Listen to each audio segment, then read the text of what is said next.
Hello everyone, কেমন আছো সবাই? আশা করি সবাই ভালো আছো, সুস্থ আছো। এই দেখো কাজু, পোস্ত আর লঙ্কা বেটে নিচ্ছি।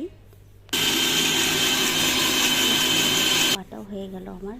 এই যে 250 চিংড়ি মাছ, মাথা লেজ সব ফেলে দিয়ে, এই যে ভেতরে যে একটা কালো কালো থাকে ওটা ফেলে দিয়েছি। লবণ হলুদ দিয়ে আমার বাটা আছে, কিন্তু মেখে রেখেছি, সরি। আর এটা তো অল্প লবণ দিয়েও বেটে নিয়েছি। কালো জিরে দিয়ে দিলাম। 10 মিনিটের রান্না। ঘড়িতে তোমরা 10 মিনিটে রান্না করতে পারবে। 10 মিনিটেরও অ্যাকচুয়ালি কমই লাগে, আমি বললাম 10 মিনিট। তো আমি করবো চিংড়ি মাছের দো পেঁয়াজা। বড়ো সাইজের একটা পেঁয়াজ কুচি কুচি করে কেটে নিয়েছি। কালো জিরা কড়ার মধ্যে দিলাম, তেল দিয়েছি। এখন ধরে দিলাম পেঁয়াজটা, ভালো করে পেঁয়াজটা ভাজা ভাজা হয়ে যাচ্ছে। এর মধ্যে টমেটো আর কাঁচা লঙ্কা আমি অ্যাড করব। এই অ্যাড করে দিলাম আমি। আর যেন ওই লঙ্কার গন্ধটা যেন একটু ভালো লাগে, এগুলো আমি একটুখানি সামান্য একটু চিড়ে দিয়েছি, জাস্ট যার দরকার হবে তারা একটুখানি খেয়ে নেবে। যাই হোক, হয়ে গেল। এখন আমি চিংড়ি মাছটা অ্যাড করে দিচ্ছি, বেশি না, কিছুই ভাজা ভাজা করে দিচ্ছি আর কি, হালকা করে ভাজা করব, যেন চিংড়ি মাছের পেঁয়াজটা হচ্ছে ভাজলে পরে একটা চিংড়ি মাছের যে একটা গন্ধ থাকে, ওই গন্ধটা যেন পাওয়া যায়। ওই জন্য একটু ভাজা ভাজা করে নিচ্ছি, খুব বেশি ভাজবো না, জাস্ট অল্প ভাজবো। এর মধ্যে মশলাটা অ্যাড করে দেবো, তার মধ্যে একটু হলুদ অ্যাড করে দিই। আর মাছের হলুদটা একটু কমই লাগছে, একটু আমি হলুদ অ্যাড করবো এর মধ্যে। এর মধ্যে লবণ অ্যাড করবো না, কেন কি আমি চিংড়ি মাছের মধ্যে লবণ হলুদ দিয়েছিলাম, আর বাটা মশলার মধ্যেও লবণ হলুদ আমার দেওয়া। সরি, বাড়ি থেকে অনেক আওয়াজ পাবে তোমরা, আমার রোডের পাশে বাড়ি। আর দেখো আমি সামান্য হলুদ দেবো, খুব একটা বেশি দেবো না।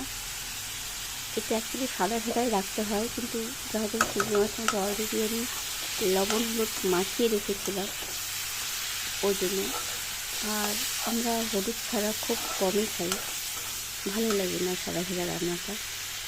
যাই হোক, এখন মশলাটা ঢেলে দিলাম।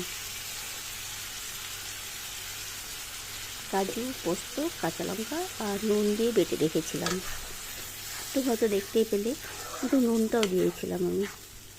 বাস, এটা ঘড়ি ধরে তুমি 10 মিনিটেই রান্না, 10 মিনিটের থেকে কম লাগে, তো আমি বললাম 10 মিনিট। আর একটু মিক্সি ধোয়া জলটা দিয়ে দিলাম, যেন চিংড়ি মাছটা ভালো করে যেন সেদ্ধ হয় ভেতরটা। আর জল টল কিচ্ছু অ্যাড করব না। আর আমি সামান্য একটু চিনি দেবো এর মধ্যে, ব্যাস এটাই আমার হয়ে যাবে রান্নাটা।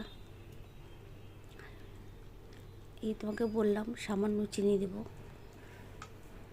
আর চিনি না দিলে পরে বাঙালির রান্না টেস্ট হয় না। যাই হোক, কমপ্লিট অলরেডি। এখন চাপা দিয়ে রেখে দেবো। হয়ে গেলো 2-3 মিনিটে। দেখো উপর থেকে তেল ছেড়ে দিয়েছে, আর নিচে লেগে লেগে যাচ্ছে, যেহেতু এখানটায় কাজু দেওয়া আছে ওই জন্য লেগে যাচ্ছে আর কি। রান্নাটা অলমোস্ট আমার কমপ্লিট। আমি ঢেলে দেখালাম না, কেন কি আবার সার্ভ করতে হবে আমাকে। এখন তো খাবো না, পরে খাবো। ভাত, রুটি, পরোটা, পোলাও সব কিছুতেই ভালো লাগে। চিংড়ি মাছের দো পেঁয়াজাটা অনেকে অনেক ধরনের করে, আমি এরকম করে করি। কীরকম লাগলো একটু প্লিজ কমেন্টে জানিও। আর হচ্ছে যদি ভালো লাগে লাইক শেয়ার সাবস্ক্রাইব করতে ভুলো না বন্ধুরা। বেশি বক বক করছি না, এখানটা এন্ড করছি। দেখো কীরকম হলো রান্নাটা, তোমরা একবার ট্রাই করবে, সহজ রেসিপি, কার না ভালো লাগে। যাই হোক, নতুন রাঁধুনিরাও রান্না করতে পারবে। Tata, bye bye, take care, সবাই ভালো থাকো, সুস্থ থাকো।